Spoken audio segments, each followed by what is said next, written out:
Tuan Tanah adalah dewa. Bab 571. Bisakah kau menembak? Qin Ming berhenti dan meletakkan pistol ke tangan Fang Danxing. Pistol ini dibeli dari seorang pedagang senjata dan akhirnya berguna. Saya sudah belajar menembak, tetapi kemampuan menembak saya tidak akurat. Fang Danxing telah menghabiskan beberapa tahun di Neptune, bepergian ke seluruh dunia, jadi dia berpengetahuan luas dan mengalami banyak badai. Dia perlahan-lahan menjadi tenang. Jangan menembak sembarangan, bidik dengan hati-hati dan tunggu aku di sini. Sungguh merepotkan membunuh musuh dengan Fang Danxing di belakang, jadi Qin Ming memintanya untuk menunggu di lorong, dan dia bergerak maju sendirian dan bersembunyi di sudut lorong.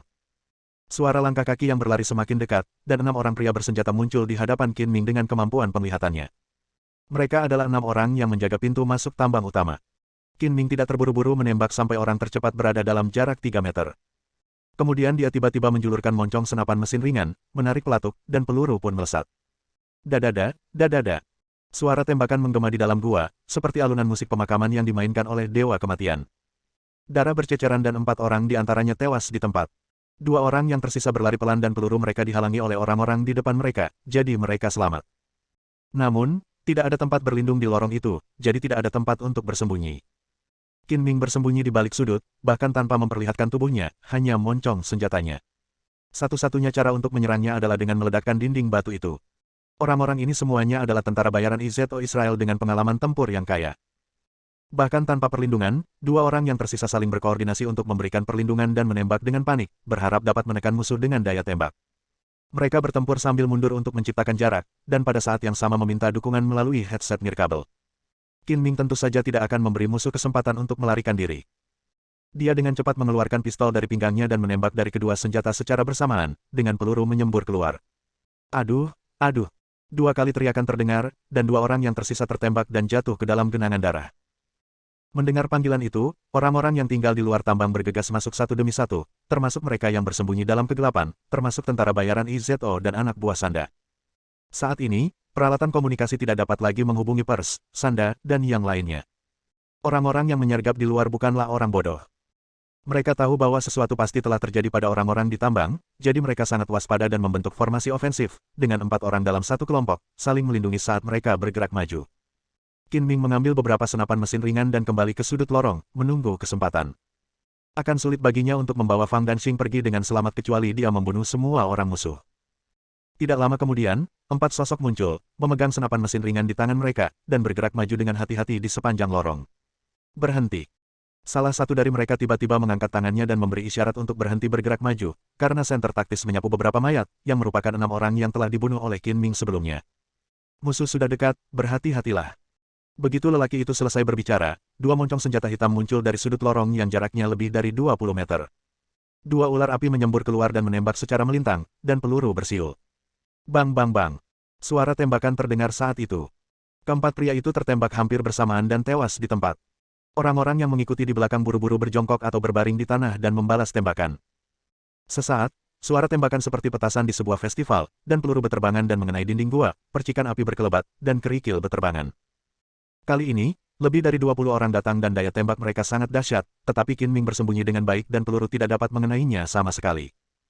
Setelah terjadi baku tembak beberapa kali, musuh menderita banyak korban, tetapi Qin Ming tidak terluka, dan peluru paling banyak mengenai batu di sudut tersebut. Qin Ming terus menembak, dan ketika kehabisan peluru, ia langsung beralih ke senapan mesin ringan, yang tidak ada bedanya dengan berlatih menembak sasaran yang bergerak. Selain itu, tembakannya juga akurat. Dalam situasi seperti ini, saat lawan tidak memiliki perlindungan, dia hampir tidak pernah meleset dari sasarannya. Dengan cara ini, Qin Ming, mengandalkan medan yang menguntungkan, menghalangi lawan sendirian, yang seperti satu orang menghalangi jalan bagi 10.000 orang. Mundur, mundur dulu. Melihat mereka tidak dapat menyerang dan lebih dari setengah dari 20 orang tewas, orang-orang yang tersisa berhenti menyerang dan mundur satu demi satu. Selain itu, orang-orang ini juga sangat bingung. Pintu masuk gua dijaga ketat, jadi bagaimana musuh bisa masuk? Setelah mundur ke sudut lain lorong, hanya 7 atau 8 orang yang tersisa, dan sisanya semuanya meninggal secara tragis. Musuh berada dalam posisi yang menguntungkan. Kecuali kita mengerahkan lebih banyak orang, kita tidak dapat membunuh mereka. Apa yang harus kita lakukan? Menurut pendapatku, kita harus menggunakan bahan peledak untuk meledakkan ranjau dan menjebak musuh di dalamnya. Tidak, Komandan dan Sanda masih di dalam. Hidup mereka dalam bahaya. Kita tidak bisa meledakkan ranjau itu. Cara paling sederhana dan paling efektif adalah menggunakan bahan peledak untuk meledakkan ranjau, tetapi tentara bayaran IZO Israel dan anak buah Sanda khawatir akan keselamatan Pers dan Sanda dan tidak berani mengambil risiko. Tepat saat orang-orang lainnya mendiskusikan tindakan balasan, Qin Ming menggunakan kemampuannya untuk berbaur dengan kegelapan, berubah menjadi hantu tak kasat mata dan mendekat dengan tenang, mencapai lorong sepanjang puluhan meter hanya dalam waktu 2 atau 3 detik. Bang bang bang, bang bang bang. Suara tembakan terdengar tanpa peringatan, dan Qin Ming muncul entah dari mana. Meskipun ada seseorang yang berjaga di sudut, karena mereka tidak dapat melihat Qin Ming, itu tidak ada bedanya dengan tidak berdaya sama sekali. Detik berikutnya, suara tembakan terdengar dan 7 atau 8 orang lainnya turut terbunuh oleh peluru cepat tersebut. Kali ini Pers membawa 20 tentara bayaran dan Sanda juga membawa 20 orang. Saat ini, lebih dari 30 orang telah tewas di tambang, dan hanya beberapa orang yang tersisa di luar gua untuk melanjutkan penyergapan dan penjagaan. Musuh hampir berhasil ditangani. Aku akan membawamu pergi. Qin Ming berbalik, menemukan Fang Danxing, dan membawanya ke arah pintu masuk tambang cadangan. Sebelumnya, Fang Danxing hanya mendengar suara tembakan dan jeritan yang berisik, dan tidak tahu apa yang sebenarnya terjadi. Sampai dia melihat lebih dari selusin mayat tergeletak di tanah, jelas bahwa mereka dibunuh oleh Qin Ming. Dia tidak bisa tidak mengagumi Qin Ming. Bohong jika mengatakan bahwa dia tidak gugup dalam situasi ini. Fang Danxing menggenggam erat tangan Qin Ming dan berkata dengan penuh rasa terima kasih telah menyelamatkanku. Jika bukan karenamu, aku pasti akan mati di sini. Sama-sama. Sejujurnya, kamu telah terlibat denganku, jadi sudah menjadi tugasku untuk menyelamatkanmu.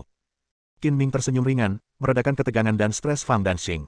Apapun yang terjadi, aku harus berterima kasih padamu. Kata Fang Danxing tulus. Masih terlalu dini bagimu untuk mengucapkan terima kasih sekarang. Belum terlambat untuk mengucapkan terima kasih setelah kau meninggalkan tambang. Setelah mendengar perkataan Qin Ming, Fang Danxing menyadari bahwa dirinya belum sepenuhnya terbebas dari bahaya, dan buru-buru bertanya, ada berapa banyak orang di sisi lain? Bisakah kita melarikan diri dengan aman? Saya perkirakan masih ada sekitar selusin yang tersisa. Selama saya di sini, pergi dengan aman tidak akan menjadi masalah. Qin Ming berkata dengan percaya diri. Sebagian besar musuh sudah mati, dan yang tersisa tidak perlu ditakutkan. Tambang emas yang ditinggalkan ini tidak besar, dan terowongan tambang di dalamnya tidak rumit. Setelah sekitar 10 menit, pintu masuk tambang cadangan muncul di depan kami. Tunggu di sini sebentar, kata Qin Ming dengan suara pelan. Setelah itu, dia mengambil senapan mesin ringannya dan bergegas keluar dari tambang seperti angsa liar yang terkejut. Fang Danxing memegang pistol dan bersandar di dinding batu, matanya tertuju ke depan. Tak lama kemudian, dia mendengar suara tembakan. Dia tidak bisa melihat situasi di luar dan tidak bisa tidak khawatir tentang keselamatan Qin Ming. Dalam situasi ini, Fang Danxing dan Qin Ming berada di perahu yang sama. Jika Qin Ming mengalami kecelakaan, Fang Danxing pasti tidak akan bisa melarikan diri. Semua harapan diletakkan pada Qin Ming, dan dia berdoa berulang kali dalam hatinya. Waktu terasa sangat lama saat menunggu, belum lagi nyawanya yang dipertaruhkan. Fang Danxing merasa setiap menit terasa lebih lama dari 1 jam, dan jantungnya berdebar kencang. Suara tembakan di luar terdengar sesekali.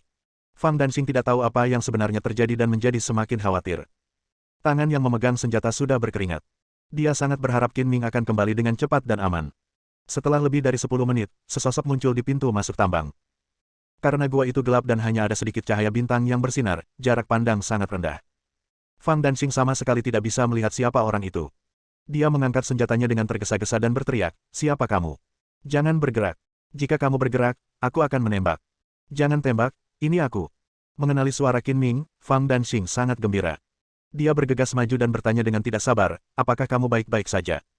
Apakah di luar aman? Aku baik-baik saja. Aku sudah membereskan semua sampah di luar. Bahaya sudah teratasi dan kita bisa pergi dengan aman, kata Qin Ming sambil tersenyum. Alasan penundaan lebih dari 10 menit adalah karena ada 2 penembak jitu yang bersembunyi di gunung. Qin Ming harus menghabiskan energi dan waktu untuk mendaki gunung dan membunuh para penembak jitu. Benarkah? Apakah kita benar-benar aman?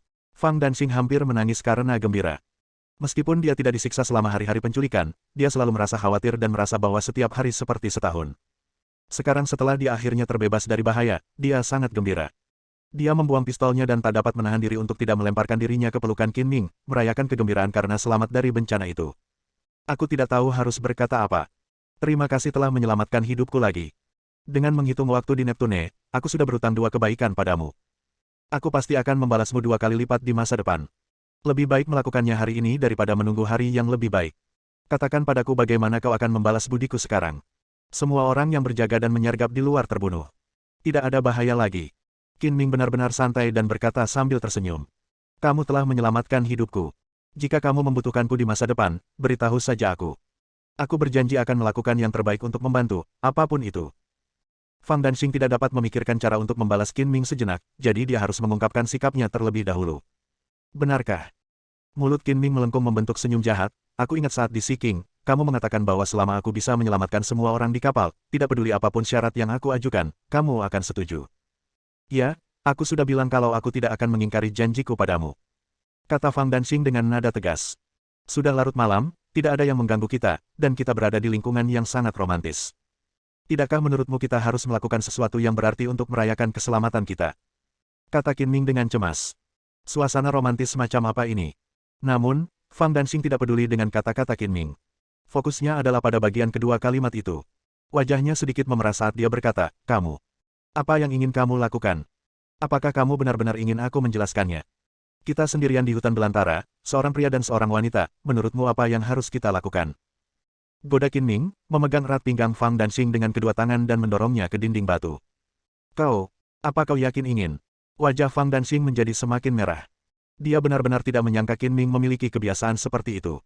Namun, dia sama sekali tidak melawan. Dia mengambil keputusan dan berbisik seperti nyamuk, aku serius dengan perkataanku.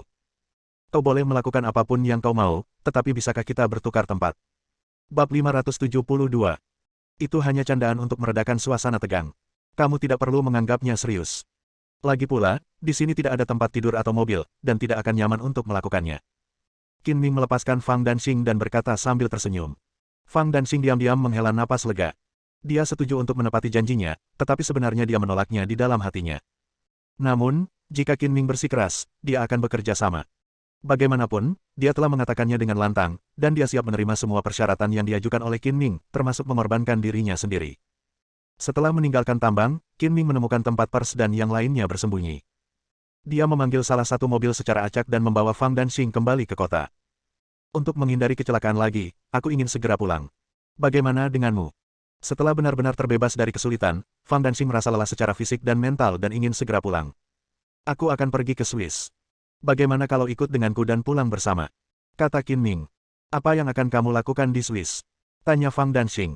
Tidak akan butuh waktu lama untuk menyelesaikan sesuatu, paling lama setengah hari. Ketika Qin Ming membunuh Chris, dia menemukan sebuah cincin dengan kata sandi tercetak di tubuh Chris. Itu tampak seperti kata sandi brankas Bank Swiss. Dia tidak punya hal lain untuk dilakukan sekarang, jadi dia berencana untuk pergi dan melihatnya. Setelah menyelesaikan pekerjaanmu, apakah kamu akan kembali ke negaramu? Fang Danxing bertanya lagi. Qin Ming mengangguk dan berkata, baiklah, jika tidak ada hal yang tidak diharapkan terjadi, saya akan pulang. Setelah berpikir beberapa detik, Fang Danxing berkata, kalau begitu aku akan pergi bersamamu. Lebih aman bersamamu. Setelah kembali ke hotel sewaan, Qin Ming segera memesan tiket penerbangan paling awal ke Zurich, Swiss. Fang Danxing mengemasi barang bawaannya semalaman dan pergi ke bandara bersama Qin Ming. Zurich adalah kota terbesar di Swiss dan kota terkaya di Eropa. Kota ini merupakan pusat keuangan terbesar di Swiss dan pusat keuangan penting di Eropa Barat. Ada lebih dari 120 bank terkonsentrasi di sini, lebih dari separuhnya adalah bank asing, sehingga kota ini mendapat julukan Kota Jutawan Eropa. Alasan mengapa Qin Ming pergi ke Zurich adalah karena ada banyak bank di sini, dan mudah untuk mengetahui bank mana yang memiliki akun dan kata sandi yang ditinggalkan Chris. Tepat saat Qin Ming dan Fang Danxing tiba di bandara, sebuah mobil tiba di bekas tambang tempat Fang Danxing dipenjara. 4 pria Burma keluar dari mobil, semuanya membawa senjata. Orang-orang ini semua adalah anak buah Sanda. Bosnya membawa orang-orang keluar untuk melakukan suatu urusan dan belum kembali. Dia tidak dapat dihubungi melalui telepon, jadi orang-orang ini datang ke sini khusus untuk memeriksa apa yang terjadi. Ketika mereka mendekati pintu masuk tambang dan menemukan mayat, keempat orang itu terkejut. Mengetahui bahwa sesuatu benar-benar terjadi, mereka bergegas masuk ke dalam tambang. Sepanjang perjalanan, keempat pria itu menemukan lebih dari 30 mayat. Ketika mereka memasuki ruang batu tempat Fang Danxing dipenjara dan menemukan mayat Sanda, semua orang berubah warna. Sanda adalah putra dan satu-satunya putra Kun San, seorang gembong narkoba terkenal di Myanmar. Tanpa diduga, Sanda meninggal secara tragis saat berbisnis di depan pintunya, dan bawahannya tidak dapat menjelaskannya kepada Kun San. Namun kematian Sanda tidak dapat disembunyikan, jadi salah satu dari mereka buru-buru berlari keluar tambang dan menelepon Kun San untuk melapor. Setelah mendengar berita kematian tragis putranya, Kun San di ujung telepon tersambar petir. Ia tersadar dan menjadi marah. Ia menggertakkan gigi dan berkata, siapapun yang membunuh putraku, aku akan membuatnya membayar dengan nyawanya. Cari tahu siapa pembunuhnya sebelum fajar. Perintah Kun San diturunkan, dan lebih dari 100 orang dikirim untuk menyelidiki penyebab kematian Sanda dan melacak pembunuh sebenarnya. Ketika Pers menemukan Sanda, ia tidak mengatakan siapa yang akan dibunuhnya. Anak buah Sanda hanya mengetahui lokasi penyerangan, tetapi tidak mengetahui siapa yang membunuh Sanda. Tidak ada korban selamat di tempat kejadian, sehingga sulit untuk melakukan penyelidikan. Karena tidak ada pilihan lain, mereka harus menghubungi tentara bayaran IZO Israel. Melalui tentara bayaran IZO Israel, mereka akhirnya mengetahui bahwa kemungkinan besar itu adalah pemimpin tentara bayaran naga gila, Pluto, tetapi saat ini Qin Ming telah menaiki pesawat ke Flying Switzerland. Butuh waktu 11 jam untuk menempuh perjalanan dari Yangon ke Zurich, kota terbesar di Swiss. Setelah tiba di Zurich dan turun dari pesawat, Qin Ming baru saja menyalakan teleponnya dan menerima telepon dari Bai Long sendiri. "Bos, di mana Anda?" Meskipun Qin Ming bukan lagi pemimpin Kuang Long, dalam benak Bai Long, Qin Ming masih menjadi bos. Ia terbiasa memanggilnya seperti itu dan terlalu malas untuk mengubah kata-katanya. "Saya baru saja tiba di Zurich. Apakah terjadi sesuatu?" Qin Ming tahu bahwa Bai Long pasti ada yang salah saat menelepon. Jika tidak ada yang salah, Bai Long tidak akan menelepon mengingat kepribadiannya. 6 jam yang lalu, gembong narkoba Burma Kunsan mengeluarkan hadiah di kalangan pembunuh dan tentara bayaran, menawarkan hadiah 50 juta dolar AS untuk hidupmu. Ditambah lagi hadiah dari organisasi Nirvana, jadi kau harus ekstra hati-hati saat keluar, bos. Kunsan, gembong narkoba Burma, bagaimana mungkin aku menyinggung perasaannya? Qin Ming tidak tahu bahwa Sanda adalah putra satu-satunya Kunsan, tetapi dia menduga bahwa itu pasti ada hubungannya dengan orang-orang yang dia bunuh saat menyelamatkan Fang Danxing di Myanmar. Menurut informasi yang kudapat, putra tunggal Kunsan, Sanda, tewas di tangan bosnya, kata Bai Long singkat. Begitu ya, satu demi satu. Qin Ming tiba-tiba menyadari, dan mendengus dingin, dia pantas mati. Aku membunuh yang lebih muda, dan sekarang yang lebih tua datang. Aku akan membunuhnya juga. Ini mungkin kesempatan yang bagus untuk memancing ular itu keluar dari lubangnya. Kurasa kita bisa menggunakan Kunsan sebagai umpan untuk memancing pasukan yang mengincar Kuang Long ke dalam perangkap dan membunuh mereka tanpa menyisakan satu pun baju sirah. Kata Bai Long dingin. Oh. Mata Qin Ming berbinar. Katakan padaku, apa rencana spesifikmu? Saya belum memikirkannya, tetapi saya pikir ini adalah kesempatan yang baik untuk mengubah kekurangan menjadi kelebihan. Bagaimana menurut Anda, bos? Biar aku pikirkan dulu, baru kuceritakan nanti. Saran Bai Long sangat bagus. Qin Ming juga merasa bisa memanfaatkan Kunsan, tapi dia belum bisa memikirkan detail spesifiknya untuk saat ini. Setelah meninggalkan bandara, Fang Danxing pergi ke hotel yang dipesan untuk beristirahat, sementara Qin Ming pergi ke kantor pusat Bank Swiss. Setelah verifikasi, Qin Ming benar-benar menemukan kotak penyimpanan aman di Bank Swiss berdasarkan kata sandi yang ditinggalkan Chris. Karena brankas ini bersifat anonim, siapapun dapat membukanya asalkan mereka memiliki nomor rekening dan kata sandi brankas tersebut. Apa yang Chris simpan di Bank Swiss adalah celengan rahasianya. Bagaimanapun, dia adalah kepala wilayah Amerika Utara Nirvana, yang bertanggung jawab utama mengelola bisnis investasi Nirvana di Amerika Utara.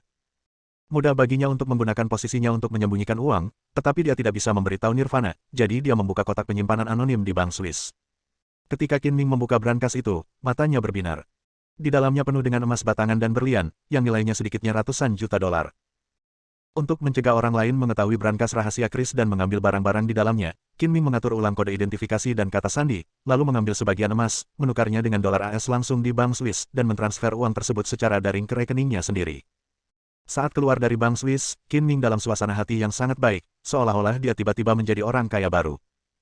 Namun kemudian dia berpikir bahwa jika bukan karena kematian tragis saudara naga hitam, dia mungkin tidak akan menerima sejumlah besar uang ini, dan suasana hatinya menjadi tertekan lagi.